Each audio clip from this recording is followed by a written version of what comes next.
अस्सलामु अलैकुम व रहमतुल्लाहि व बरकातुहू। अल्हम्दुलिल्लाहि रब्बिल आलमीन वल आक़िबतु लिल मुत्तक़ीन वस्सलातु वस्सलामु अला रसूलिहिल करीम अम्मा बाद फ़अऊज़ु बिल्लाहि मिनश शैतानिर रजीम बिस्मिल्लाहिर रहमानिर रहीम व इलाहुकुम इलाहुन वाहिद ला इलाहा इल्ला हुवर रहमानिर रहीम। ప్రియమైన సోదరులారా, మీ చుట్టూ ఉన్న ఈ భూ ప్రపంచంలోని వస్తువులను పరిశీలించండి. మొక్కలు, వృక్షాలు, జంతువులు, పక్షులు, చేపలు అన్నిటిపై యోచన చేయండి. ఏమర్థమవుతుంది? అన్నీ తమదంటూ ఉన్న ఒక నిర్ణీత పద్ధతిలో జీవితం గడుపుతున్నట్లు కనిపించడం లేదు. ఆకాశంలోని సూర్య చంద్ర నక్షత్రాలను, మేఘాలను ఓసారి గమనించండి. అన్నీ సవ్యంగానే పనిచేస్తున్నాయి కదా. అవి సవ్యంగా పనిచేయకపోతే ఈ భూమి మీద మనిషికి మనుగడ ఉండేదా? అవన్నీ మన కోసమే పనిచేస్తున్నట్లు ఉన్నాయి కదూ. అవును, అవన్నీ మన కోసమే పనిచేస్తున్నాయి. హువల్లదీ ఖలక లకుం మా ఫిల్ అర్ది జమీఅన్. సోదరులారా, ఎంతో దూరం ఎందుకు, మిమ్మల్ని మీరే పరిశీలించుకోండి. వఫీ అన్ఫుసికుం అఫలా తుబ్సిరూన్. మీ దేహాల్ని, మీ శరీర అవయవాలను, ఇంకా మీ శరీరంలోని జీవన ప్రక్రియల గురించి కాస్తంత లోతుగా ఆలోచించండి. ఆరోగ్యవంతమైన మీ జీవితాన్ని కాపాడేందుకు అవి తపన పడిపోతున్నట్లు లేదు. మిమ్మల్ని క్షేమంగా బతికించి ఉంచేందుకు మీ దేహంలోని వివిధ వ్యవస్థలు పరస్పరం ఎంత సమన్వయంగా పనిచేస్తున్నాయో చూడండి. ఈ అద్భుత వస్తువులను ఎవరు సృష్టించారు? క్షణం కూడా ఆగకుండా సక్రమంగా పనిచేస్తున్న ఈ అంతుబట్టని వ్యవస్థకు సృష్టికర్త ఎవరు? అనంతమైన ఊహలకు సైతం అందని ఈ సువిశాల విశ్వాన్ని నడుపుతున్నది ఎవరు? సోదరులారా, ఈ విశ్వమంతటిని తానే సృష్టించానని ప్రకటించిన సాహసవంతుడు ఇంతవరకు ఎవరూ పుట్టలేదు. కనీసం తమలో ఆ శక్తి ఉందని చెప్పిన ఘనులు కూడా ఎవరూ లేరు.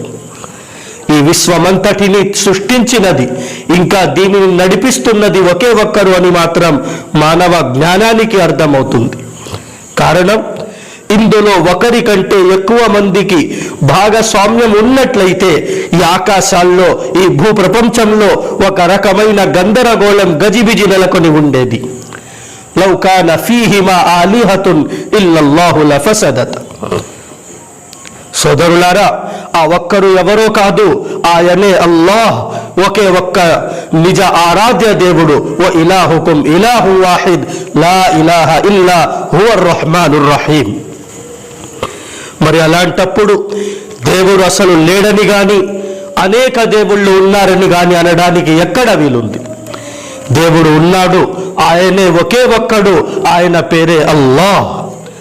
ఇన్నమా ఇలాహుకుం ఇలాహు వాహిద్ లా ఇలాహ ఇల్లల్లాహ్ సుబ్హానహు వ తఆలా అమ్మా యుష్రికూన్. అంతులేని విశ్వాన్ని సృష్టించిన ఏకైక సృష్టికర్త అల్లాహ్. అల్లాహ్కు ఎవరి అవసరము లేదు, అందరికీ అల్లాహ్ అవసరం ఉంది.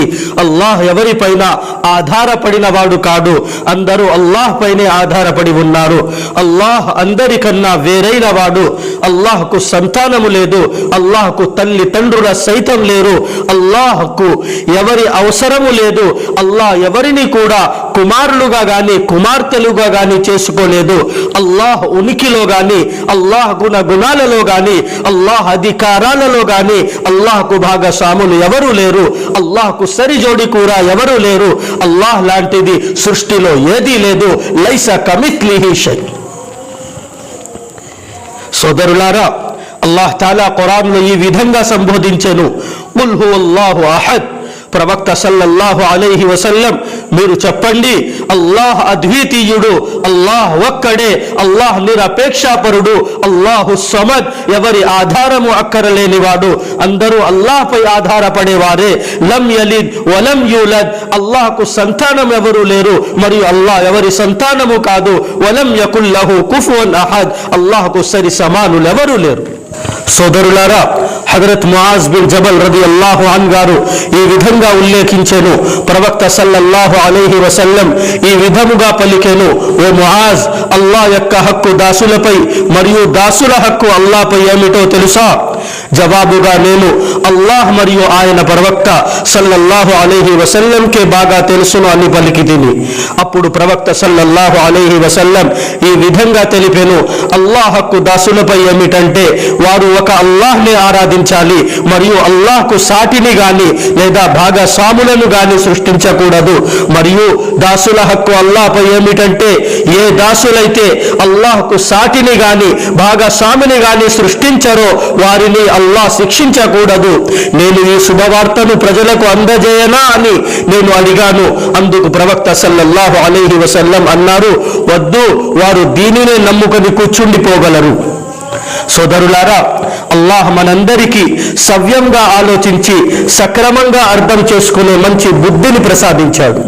అంతేకాదు ఆ తర్వాత మంచి మార్గాన్ని ఎంచుకునే స్వేచ్ఛను అనుగ్రహించాడు.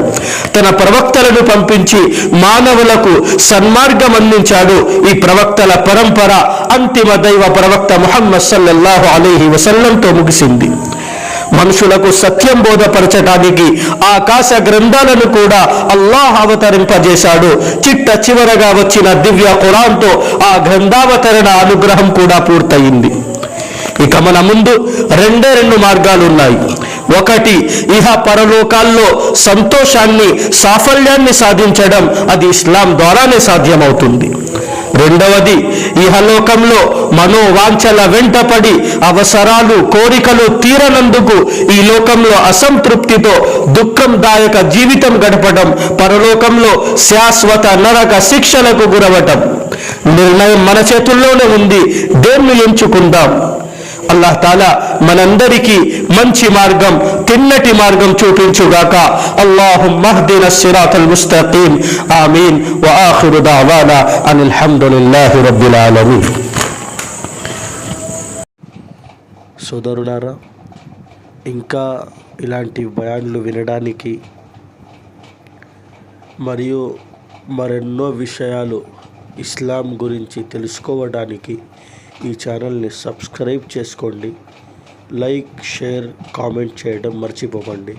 సోదరులారా, రెండో విషయం ఏమిటంటే, ఇఖరా ఆన్లైన్ మరియు ఆఫ్లైన్ ఇస్లామిక్ విద్యా పేరుతో మా వద్ద పిల్లలకు మరియు పెద్దలకు ఇస్లామిక్ విద్య నేర్పించబడుతుంది. స్కూల్, కాలేజ్, జాబ్ మరియు ఇతర పనులలో బిజీగా ఉన్న పిల్లలకు మరియు పెద్దలకు తక్కువ సమయంలో ఇస్లాం ధార్మిక ఉన్నత మరియు మంచి విద్య నేర్చుకొనుటకు ఒక మంచి అవకాశం.